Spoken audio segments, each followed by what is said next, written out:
Hello సరోజారావు గారు, ఎలా ఉన్నారు? మీ కుటుంబంతో సంబంధం కలుపుకున్నాం కదా, చాలా బాగున్నాం వదిన గారు. ఈ మాట నేనేదో ఫార్మాలిటీకి చెప్పట్లేదు వదిన గారు. మీ అమ్మాయి మా అబ్బాయి జాతకాలు పాలు పంచదారలాగా భలే కలిసిపోయాయి.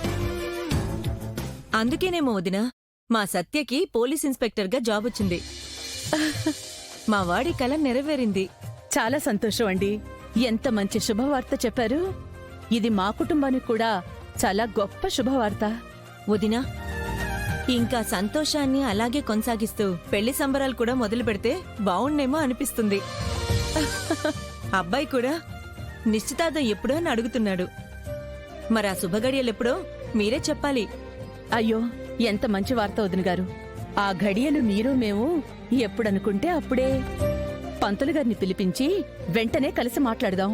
తప్పకుండా వదిన గారు. Thank you. ఉంటాను మరి.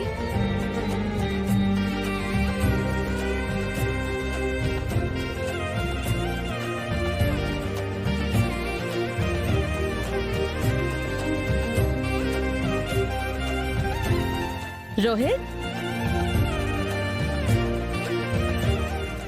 ఏంటి పిన్ని, ఏదో సంతోషంగా ఉన్నావు? లహరికి కాబోయే భర్త సత్యకి పోలీస్ ఇన్స్పెక్టర్గా జాబ్ వచ్చిందంట.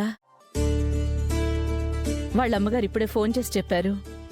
వావ్ పిన్ని, అంటే మా కాబోయే బావగారు పోలీస్ అన్నమాట. సూపర్ పిన్ని, గ్రేట్. ఇదంతా మన లహరి జాతక బలమేనని సెంటిమెంట్గా కూడా ఫీల్ అవుతున్నారు రోహిత్. అందుకే వెంటనే ముహూర్తాలు, నిశ్చితార్థం అంటూ వాళ్ళు తొందరపడుతున్నారు. ఇంకేం పిన్ని, ఉన్న ప్రాబ్లమ్స్ కూడా క్లియర్ అయిపోయాయి. వెంటనే లహరి పెళ్లి జరిపించేస్తే మనం కూడా రిలాక్స్ అయిపోవచ్చు. అమ్మా సత్య, అన్నట్టు మీ అత్తగారితో పెళ్లి విషయం మాట్లాడాను. పంతులు గారిని కలిసి నిశ్చితార్థానికి ముహూర్తం ఫైనల్ చేద్దామని అన్నారు. ఓకే అమ్మా. సత్య, మన మహేష్ ఆచూకి ఏమైనా తెలిసిందా బాబు? లేదమ్మా, నేను అదే ట్రై చేస్తున్నా. ఎక్కడికి వెళ్ళాడో ఏంటో.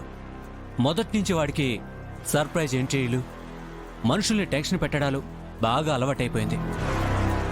ఇప్పుడు ఇంట్లో కూడా భయాన్ని పరిచయం చేస్తున్నాడు.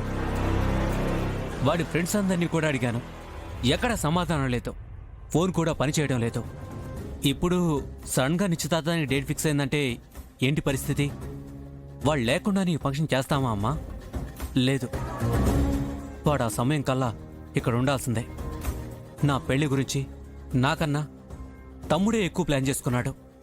వాడెక్కడున్నాడో ఏంటో.